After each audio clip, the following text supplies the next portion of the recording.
Cada mañana, siempre al despertar,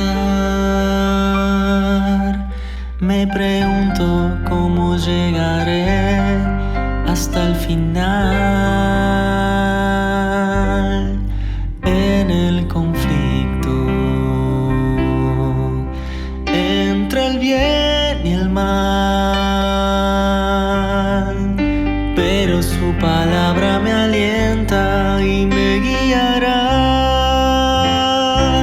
En los brazos de Jesús yo quiero descansar, nada me faltará, solo en Él puedo esperar. En los brazos de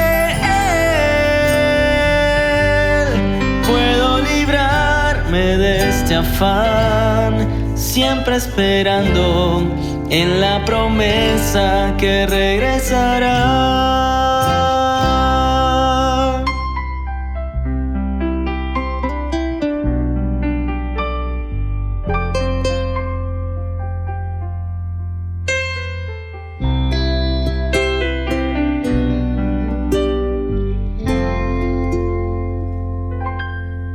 Muchos preguntan,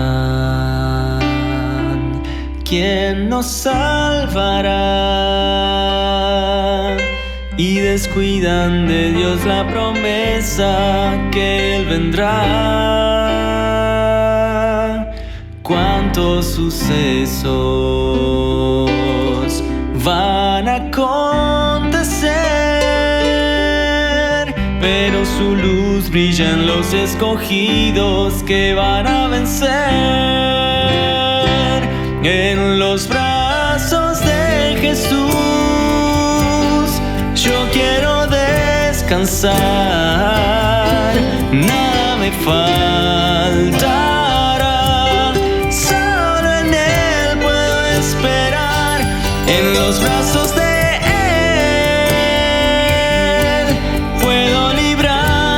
de este afán, siempre esperando en la promesa que regresará.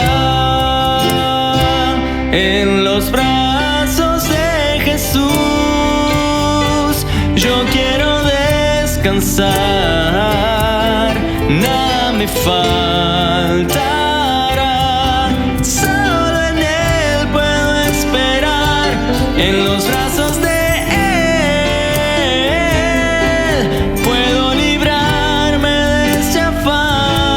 siempre esperando en la promesa que regresará.